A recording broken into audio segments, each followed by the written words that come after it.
Hello guys, my name is Salman Metobo from Keyame Media. Green card, those who want to travel to the United States to settle down and work. Today, we are talking about more tips on how to win.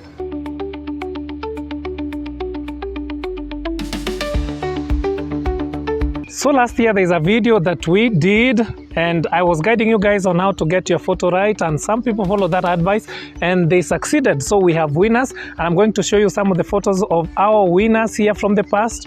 Unfortunately, DV 2025, you're aware there was a problem, the transition, a lot of changes came in, and in Kenyan Embassy specifically, there were delays in scheduling for interviews, and the fiscal year has come to an end now. Unfortunately, some are going to be locked out, but we tried. For those who made it there, the interview was a bit tricky. The questions were very difficult, but congratulations for making it. We are proud of you and we are happy for you. So today I'm a bit more serious. I even came with my notes here. I came with my passport. I came with the pink and the green slips that you receive at the embassy when you go for interview. So when the consular officer is satisfied and they award your visa, they give you the green one.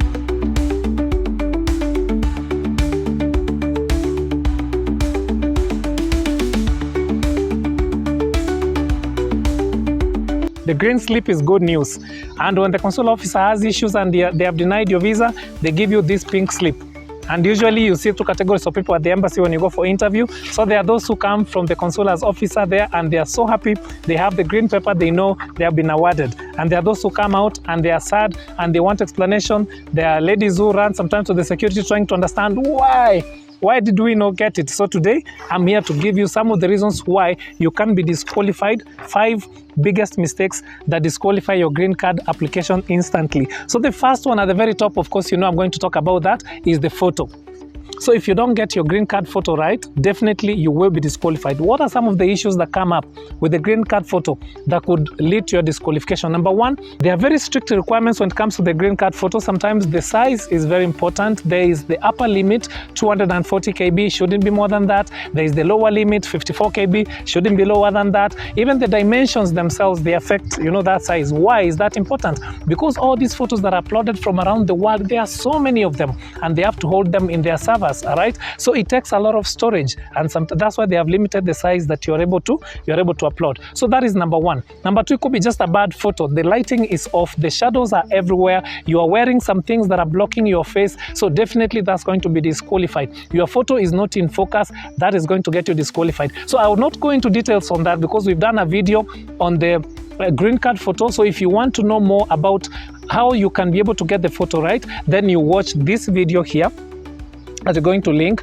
or in the description we'll give you a link to that. You can be able to watch a video that we have done specifically on the successful green card photo, and we give you examples there of people who have won and the photos that we actually used. So today I'm here to give you 5 more mistakes that people make that lead to automatic disqualification. Number 2, multiple entries. That is something that is very common, especially for Africans. Multiple or duplicate entries. You made an entry, maybe you thought internet was bad, there's a lot of freezing, and then you submit again, and yet the first one may be submitted. That is an issue. Some of you ask sometimes, how do they know that you made multiple entries? Computer systems, it's very easy to know. You see the details, you see the names, you see the passport number, all these details are there. Another reason why people get disqualified automatically, you entered the wrong details. This is very important. I know it's a very short form. Some people have told you on the internet that you can apply for yourself, and that is true. If you do it right, then definitely there's no problem.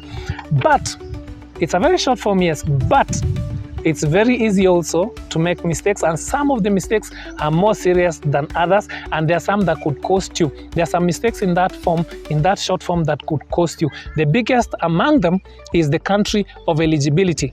As you know, not all countries are eligible to apply every other year. So when the instructions come out, like for this DV 2027 and others, there are official instructions that are given. And if the country that you selected there, maybe by accident, falls in the category that is not eligible to apply for that year, definitely that means you have disqualified yourself. Maybe it was by mistake and you didn't know, but you chose that country of eligibility and it's not eligible, like Nigeria right now, like India right now, and a few other countries that were not eligible last year. So if you select the wrong country of eligibility, definitely that would automatically disqualify you. Another thing is education level. Some people see those options and they think, oh, it's straightforward, it's so simple, I can just pick any, no problem. Am I a high school graduate? Am I a university graduate? Do I have a diploma? Some people have degrees and they want to list diplomas. Some people have masters and they want to list degrees. What is the correct choice? What you should know is the minimum requirement is high school education. Having graduated, you have to indicate that you have at least, on the very minimum, high school diploma. So if you forget by any chance, you forget and then you enter maybe the first or the second option where it's below high school level, or you have not graduated, you've gone to high school but you have not graduated, definitely that is automatic disqualification again, okay?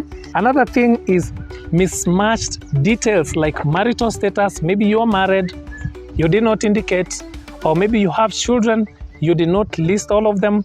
That can be an issue sometimes. Not at the point of selection, the first selection, you may be selected, yeah? You may be selected and you will win, you will receive the win. But there is a process. When you win, that is just the beginning, as you will see from another video again that we've done, the process of what to do after you have won your green card and to defend it and to protect it and to make sure that you succeed all the way to the end. After winning, you know there is an interview that you have to do.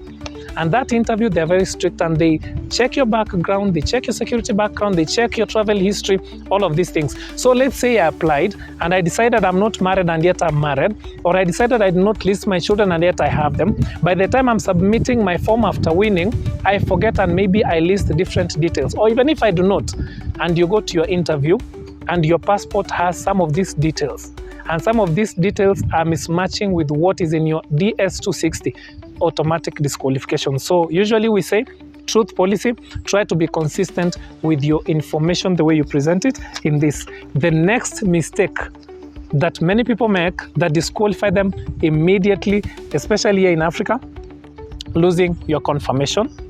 That is very important. Losing your confirmation number. After you apply with those agents, sometimes some agents are very lazy. They don't give you confirmations, or even if they don't give you, they don't keep them for you. Or maybe perhaps you applied for yourself. That also can be an issue. You applied for yourself and you thought you kept that confirmation.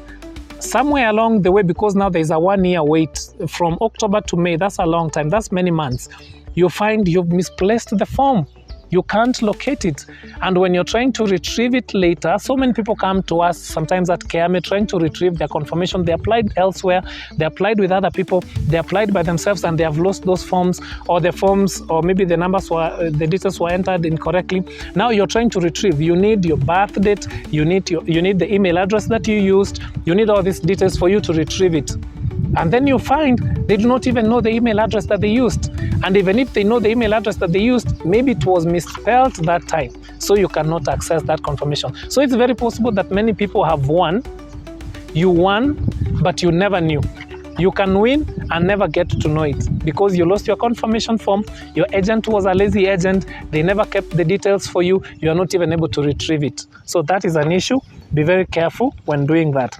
Another thing I can talk about that's important, even if it has something to do with the photo again, because it's very common, is using an old photo. Using a photo that you've already used before. Maybe those who applied last year, you still have that photo. The studio sent it to you and you decide, I'm going to use this one. You will be caught. You will be caught. A certain friend of mine, an advocate, yesterday asked me a very interesting question. They asked, why are you guys saying that we can't use old photos? How would they know? Any photo that you took older than 6 months is not allowed. If we can know as photographers, professional photographers, then the embassy definitely is going to know. What you need to understand is that every photo that is ever taken in this world, in your phone, in your camera, all of these devices, it comes with metadata. We're able to access that metadata. We're able to tell which camera took this photo. We're able to tell when it was modified, when it was manipulated. We are able to tell so many things. So if we can, then definitely the embassy can. Well, there are some people sometimes who have no way of taking any other photo. Maybe there is a challenge you're facing, or maybe for some one reason or the other, rather than not apply at all just because you're not able to take another. But I don't know what the circumstances actually are. You should take a new photo, even if it's with your phone, and then you send to people like us who will be able to edit it for you, and then you will be successful with that. But for some reason, if somehow you're not able to access completely and the one that you have to use is the old one, then yeah, we can try to take care of that for you, but it's not something that we recommend really. So the best recommendation for me to you, just take a new one and you'll be on the safe side. Okay, so those are the biggest ones I think that most people struggle with. They do not know you are disqualified even before you know it. So in summary, we said the first mistake is multiple entries. Yes, you make multiple entries maybe because you're trying to double your chances. That is a big mistake. The system will flag you and you'll be automatically disqualified. Second mistake we said is using a bad photo, a photo that does not meet so many requirements. And as we said, we've already made a video for that. So make sure that the photo you're using meets the requirements, especially the size, especially the focus and all these issues. We said another issue again is using an old photo. It will be flagged again in the system that you've used an old photo, so it does not reflect how you look right now. You will be disqualified because of that. Another issue we said again is listing wrong country of eligibility. If accidentally you list a country that is not eligible, then definitely that will affect you. You will be disqualified and maybe you qualified, okay? And then another issue is education level. The minimum is high school graduate, so you have to indicate at least a minimum of that. And when you do that, make sure that you have, or you will have that document to prove it by the next year in May in preparation for your interview. And then again, another issue we said is mismatched details, personal details, maybe your names, your date of birth, marital status, failing to list your children, because there are so many theories on the internet. People are saying, maybe I'll get better chances if I say I'm single. It's not true. Maybe I'll get better chances if I say I'm married. It's not true again. The embassy doesn't care. This process doesn't care.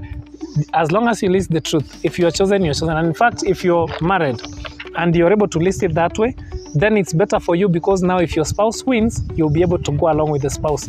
We have cases where people have applied, they were married, they had a spouse, somebody decided to be single, and by the time you're winning, it's so difficult for you to include your partner, okay, because maybe they didn't know it and there is not enough time, so you end up missing that chance. Somebody could have traveled with you, the children, and now you end up missing that chance just because you didn't know. So thank you so much, guys. My name is Salman Metobo from Keyame Media. If you need any help with this process at all, application, even those who have won, and you need assistance, reach out to us through the contacts that have been given there, and we'll be able to assist you on a small charge, of course, and then we will help you get there, settle down, even get your host and start your life there, your new life there. Thank you so much.